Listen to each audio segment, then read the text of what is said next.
হ্যাঁ, এই ভিডিওটা আপনারা দেখেন যে আমার নামে কিভাবে ডাক্তাররা অপপ্রচার করে। এটা জানতে হলে এরকম ভিডিও তো দেখতে হবে, নাহলে তো বুঝবেন না। আসসালামু আলাইকুম রহমতুল্লাহ বারাকাতুহু। আমার সামনে একজন আমার চাচি আছেন। চাচি, আরে চাচি, চাচি আপনি কার ওষুধ খাইছেন? ডায়াবেটিস ওষুধ বন্ধ রাখছেন না? আচ্ছা, অনলাইনে আপনি ওষুধ আনাইছেন না? অনলাইনে অনলাইনে আচ্ছা, হুতে কি ওষুধ আনাইছে? কার কার কোন ডাক্তারের আপনি বলেন তো? জাহাঙ্গীর কবির। জাহাঙ্গীর কবির সাহেব একজন ডাক্তার, উনি আমাদের একজন ডাক্তার। আমাদের এই এই চাচি, আমি ওনাকে আমাদের কাছাকাছি গরিব মানুষ, খুব ভালো মানুষ। ওনাকে উনি ডায়াবেটিস ওষুধ বন্ধ করছেন। এখন আজকে ডায়াবেটিস কত আসছে গো? ফুল। তাইলে এই যে আমাদের জাহাঙ্গীর কবির সাহেব একজন রোগীকে এভাবে ডায়াবেটিস ওষুধ বন্ধ করে দিয়ে ওনার ডায়াবেটিস এখন আসছে ফুল। তাহলে এই যে ওনার যে ক্ষতিটা হলে দায়িত্ব কে নেবেন? আপনারা যারা জাহাঙ্গীর কবির সাহেবের ভক্ত, আপনারা মনে করেন যে আমরা ওনার বদনাম করি। আপনারা মনে করবেন যে ওনার বদনাম করা হয়, কিন্তু আপনি নিজে প্রমাণ পাইছেন তো? নিজে প্রমাণ পাইছেন যে অনলাইনে যে ওষুধগুলো ডায়াবেটিসের জন্য খাওয়া হয়, এই ওষুধগুলো যদি মানে খাওয়া হয় কোনো কাজ করে না। বিশেষ করে জাহাঙ্গীর কবির সাহেবের এই ওনার ওষুধ খাওয়ার পরে ওনার ডায়াবেটিসটা কন্ট্রোল হয়নি। তো চাচ্ছি এটা করবেন না, কোনো সময় ডায়াবেটিস ওষুধ বন্ধ করবেন না। জাহাঙ্গীর কবির সাহেব উনি ডাক্তার মানুষ, উনি যদি ওনার ওষুধে যদি রোগী ভালো হইতো, ডাক্তারি বিদ্যা, তাহলে ডায়াবেটিসের ওষুধের কথাকে বলতো না। ঠিক আছে, ঠিক আছে নাকি ঠিক নেই? তো ঠিক আছে, তাহলে ভবিষ্যতে ডায়াবেটিস ওষুধ বন্ধ করা যাবে না। আসসালামু আলাইকুম। এই মিথ্যাচার শুনছেন তো নাকি? মিথ্যাচার, ডাক্তারদের মিথ্যাচার শুনতেছেন? তা এই যে ডাক্তাররা মনে করতেছে আমি ওষুধ বেশি, তাই না? তো এখন শাসি আমারে নাকি দেখাইছে, শাসি তো আমার কাছে আসে নাই, শাসির ফোলা ওষুধ কিনছে কি নাকি? আবার শুনবেন, ওষুধ কিনছে কে? হ্যার ফোলা কিনছে, ফুতে কিনছে, ফুতে খিদে কিনছে, ফুতে নি কিনছে। তার মহিলা তো তার অবস্থা তো দেখছেন, হ্যাঁ কি নিজের কোনো জ্ঞান বুদ্ধি আছে বলে মনে হয়েছে? তো ফুতে কইছে খাইতে, আর যদি ওষুধ বন্ধ করতে কয় ফুতে কইছে। আমার লগে তো জীবনে দেখা হয় না, তা আমি কখন কইলাম যে ওষুধ বন্ধ করতে? মানে আমার সাথে দেখা হয়েছে নি রুগীটা? হ্যাঁ ফুতে নি কইছে। তা কিনছে কে? ফুতে। তার কি কোনো ওষুধ আসেনি ভাই? তাই কিনলে ওষুধ বেচতাম, তাই না? দেখছেন নি কোনো ডায়াবেটিসের ওষুধ আসেনি? তো এই যে মিথ্যা কথাগুলো যে ডাক্তার আমার নামে ছড়াইতে আছে, হাসানি ভাই। তো এই যে চাষি, এগুলার জন্য অ্যাকচুয়ালি ওরা এই ভিডিওটা দিছে, দিয়া এখন সবাই ডাক্তার করে আইসা শেয়ার টেয়ার দিতে আছে, পোস্টও দিতে আছে।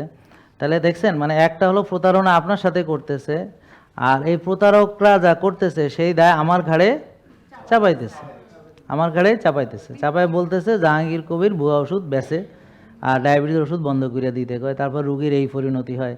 আর এই বিষয়ে আমি কিছুই জানি না। তো ডাক্তার সাহেব ভিডিও না করলে জানতাম না। বাইরে ভাই, বাউরে বাউ, একটা মিথ্যা কথা আনি মানুষের নামে মানুষে কয়।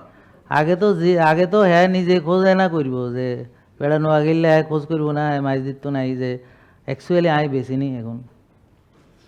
কে রে আরে না আসেনি ওষুধ? আর কি রান্না করে ওষুধ খাইতে নি কইছে? খিদা কয় এখানে মা রে মা। না, ওরা যাচাই করার জন্য তো এটা করেনি, ওরা তো আসলে এটা জানে, ও নিজেও জানে যে আমি ওষুধ বেশি না। ও জানা উচিত, ও যে ইনহেলার টিনহেলার তো আমার চেনার কথা, কারণ আমি তো এগুলো ওদের পড়াইছি আগে। হ্যাঁ, তো ও যে অ্যাজমা ট্যাজমা ভিডিও করে, তো অ্যাকচুয়ালি ওটা হলো যে ও ইন্টেনশনালি এটা করতেছে, করে ছড়াই দিল আর কি। যেমন ধরেন ওই যে ডাক্তার সাহেবরে ফোন দিলাম, আসতে বললাম, এখন তো আমার সাথে কথাই বলতে পারতেছে না। হ্যাঁ, আমি তো তারে বললাম যে আপনি যে মিথ্যাচার যেটা, সেটার জবাব তো আপনাকে কেয়ামতে দিতে হবে, সেটা কি করবেন? এমনি আপনার স্ট্যান্স আলাদা, আমাদেরটা আলাদা, সেটা বাদ দেন, কিন্তু আপনি মিথ্যাচারটা করবেন কেন? তো এখন আমি বলছি আসতে, বলছি এখানে দেখি আসে কিনা। আমি বললাম যে আসতে হবে না, এমনি দাওয়াত দিয়েছি ভালোভাবে সুন্দর করে, বলছি আসেন এখানে আসেন, এবং মিথ্যাগুলো এটা যাচাই করে না বলবো। একটা লোক সম্পর্কে মিথ্যা ছড়ানো এটা ভয়ঙ্কর গুনাহ, জানেন তো? এটা আখেরাতে খুব কঠিন ব্যাপার হবে। এবং একজন আলেম বলে গেছে যে মিথ্যা এগুলো তো একেবারে মানে হাবিয়া দোজকের হয়ে যাবে যদি সে আমার কাছে ক্ষমা না আছে, আমি যদি ক্ষমা না করি, মানে এটা বান্দার হক হয়ে গেল। এটা তো আমার নামে বলছে ভাই, ঠিক আছে না? আমার নামে বলছে না, কিন্তু আমি ডাক্তারদের নাম উল্লেখ করি না। আমি বলি ডাক্তার এমন করে, পৃথিবীর ডাক্তার এইভাবে চিকিৎসা করে, অন্য আমি কোনো ডাক্তারের নাম ধরে বলি না যে অমুক ডাক্তার, এমনকি এই ডাক্তারের নামও বলি নাই আমি। আমি ভিডিওটা দেখাইছি, হ্যাঁ, বুঝতে পারছেন? এই ডাক্তারের নামও মুখে আনি নাই, কারণ মিথ্যুকদের, দেখেন মিথ্যুক কেন বললাম, যে মিথ্যা রটনা করাটা জেনে বা না জেনে হোক, কারণ পবিত্র কোরআনে এইভাবেই আছে যে মানে আপনি যদি অনুমান করেন তো বেশিরভাগ অনুমান মিথ্যা হয়, তো এই জন্য অতিরিক্ত অনুমান করা যাবে না। যাচাই বাছাই করে কারো সম্পর্কে তথ্য আপনাকে পাবলিশ করতে হবে, পাবলিক প্লেসে তথ্য দিতে হলে এটা করতে হবে। তো এখানে তো আপনারা বুঝতেই পারছেন যে এটা অ্যাকচুয়ালি আমাদের ওষুধ নাই। আমরা বলবো এখানে আসে দেখে যান আর কে কে ওষুধ খাইতে এখানে আসছেন, যে ওষুধ দিয়ে ডায়াবেটিস ভালো হবে। আর কে কে আসছেন ওষুধ নিতে? ওষুধ নিতে আর একজন আসেন নাই? তাহলে প্রতারকরা তো শক্তিশালী নেই এখন আর, কারণ আপনিই শুধু একা প্রতারিত হয়েছেন, আর কেউ হয় নাই। তাহলে বেশিরভাগ লোকরা তো প্রতারিত করতে পারতেছে না। তো এখনও এখানে ধরেন আজকে 400-500 লোকের মাত্র একজন প্রতারণার শিকার হইল। আসলে বলদ কমে যাচ্ছে দেশ থেকে, হ্যাঁ, বলদের সংখ্যা কমে যাচ্ছে। তারা বুঝতে পারতেছে যে এটা আসল পেজ খুঁজে বাইর করতে হবে। আর ডাক্তার সাহেব উনি ফার্মাসিউটিক্যালস ইন্ডাস্ট্রি নেই, উনি ওষুধ বানাবে কোন জায়গাতে? তাহলে উনি যে পরামর্শ দেন সেটা কি ওষুধ মুক্ত সুস্থতা। বলেন জেকে লাইফস্টাইল মানে কি? বলেন ওষুধ মুক্ত, সবাই বলেন সুস্থ জীবন। তাহলে আমি কেন ওষুধ যুক্ত করতে যাব? কি পাগলনি কেন? হানাকি হাগলা কুত্তানি কামড়াইছে না কি তা কি তা এনকে হাগলা কুত্তাই নিয়ে এনে কামড়াই, বুঝছেন? এগুলো আসলে গুড়া কিড়মিতে কামড়াইছে, মানে বুঝছেন? এগুলো গুড়া কিড়মির কামড় খেয়ে এখন এগুলা করতেছে, বুঝতে পারছেন? এগুলা কোনো পাগলা কুত্তা টুত্তা ন, একেবারে গুড়া কিড়মিতে কামড়েই এখানে গেছে। কফি আনামা ভালো মতো করতে হবে 2 লিটার দিয়া, তাহলে ঠিক হয়ে যাবে ইনশাআল্লাহ।